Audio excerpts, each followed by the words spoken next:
নিতেশপুর গ্রামে গোবিন্দ ও কাজল সুখে সংসার করছিল ভালো মতনই। তাদের ছোট্ট একটা চায়ের দোকান ছিল, খুব একটা ভালো চলতো না। পাশের দোকানে চায়ের দোকান হয়ে তোমার ব্যবসা একদম লাটে উঠেছে। তোমার জিনিসপত্র তো সেরকম নেই দোকানে দেখছি, কি যে হবে।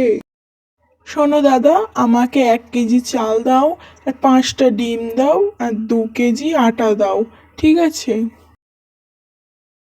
চাল শেষ হয়ে গিয়েছে আর আটাও সেরকম নেই, ডিমটা নিয়ে আসছি, দাঁড়াও।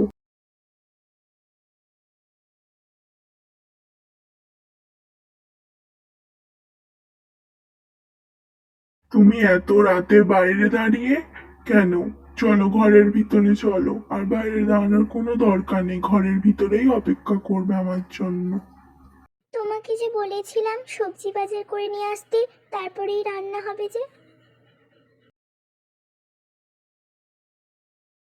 কি গো কাজল, রান্না করছো নাকি? আমি এসে কি বিরক্ত করলাম? আরে না না কাকিমা, বলো কি হয়েছে? কিছু কি দরকার? না হলে এই সময় তুমি এখানে? এই যে সবে ভাতটা বসিয়েছি। আজকে সকালবেলা তোমার কাকা গিয়েছিল হাটে, এত বড় মাছটা পেয়ে কি আর লোভ সামলাতে পারে গো? নিয়ে তো এলো, কিন্তু কাটবেটাকে? আমি বললাম কাজল আছে, কেটে দেবে।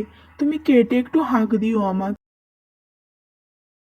ঠিক আছে কাকিমা, যাই মাছটা কুটে দিই, না হলে যে আবার কাকিমাদের রান্না বসাতে আবার দেরি হয়ে যাবে। যাই মাছটা কুটে দিই। প্রতিদিন আর ডাল সবজি ভাত খাওয়ার আর ইচ্ছা হয় না, সেটুকুনিও তো জোটে না আমাদের কপালে। ওইটুকুনিতেই সন্তুষ্ট থাকতে হয়। আর অনেক বেলাও হলো, যাই জলটা নিয়ে আসি, না হলে যে সন্ধ্যের পরে আর যেতে পারবো না ওখানে। তাড়াতাড়ি যাই। কালকে রতনের বইয়ের ধরেছিল ভূতটা। আরে কাজল, তুমি জল আনতে এসছিলে বুঝি? আরে তুমি মাছটা না কেটে দিলে কি যে হতো। তুমি বুঝি সন্ধেবেলায় করে জল নিতে আসো? তা তুমি শোনোনি পাশের গ্রামে কি হচ্ছে? বারণ করছি, সন্ধেবেলা করে এসো না জল আনতে।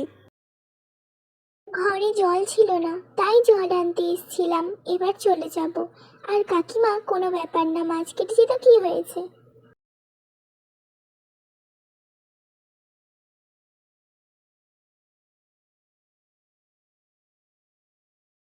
এই যে সরলা, তোমাকে বলেছিলাম না সন্ধে করে বাড়ি ফিরবে না?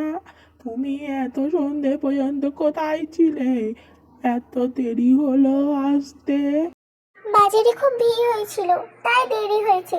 চলো, আর রাস্তায় দাঁড়িয়ে থেকো না, ঘরে চলো। কই গো, শুনেছো পাশের গ্রামে কি হচ্ছে? এই গ্রামেও নাকি হয়েছে। চলো ঘরে চলো, বাইরে থেকো না, আর বাইরে বসে চা খেও না। আজকে বাজার করতে গিয়ে অনেক রাত হয়ে গেছে বাড়ি ফিরতে, গিন্নি অনেক রাগ করবে যে।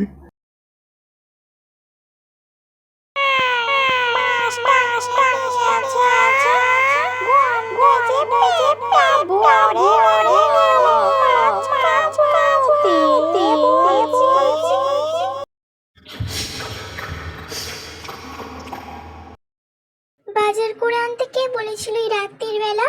জানো না দিনকাল ভালো না? তোমাকে যে বারণ করেছিলাম আসতে এত রাতে। কি হলো তোমার আবার? বারণ করলেও কথা শোনো না এখন করে দেখছি। তুমি দোকানে যাবে না বুঝি? আর তোমার চোখটা ওরম লাল হয়েছে কেন গো? সারা রাত কি ঘুমাওনি ঠিক করে? নাকি শরীরটা খারাপ করেছে? আসার সময় একবার ডাক্তার দেখিয়ে আসবে। যাও, এবার দোকানে যাও। হাই হাই, আমার কি পোড়া কপাল হলো, আমার স্বামীর কি হয়ে গেল? মাছ খাবো, মাছ মাছ।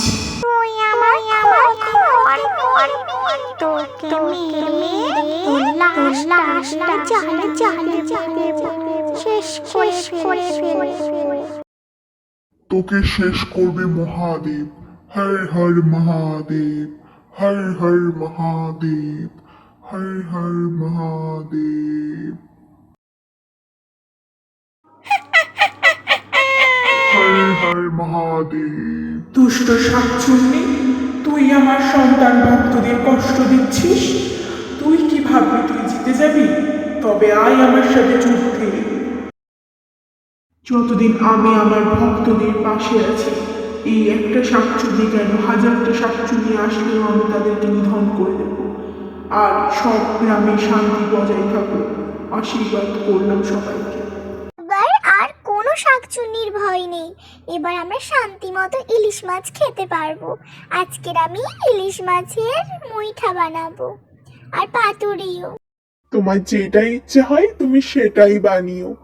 আর আমরা দুজনে মিলে কেন, পাড়ার সবাই মিলে জমিয়ে খাবো এই মাছটা। চলো এবার রান্না করে ফেলো তো দেখি তাড়াতাড়ি। Thanks for watching my video.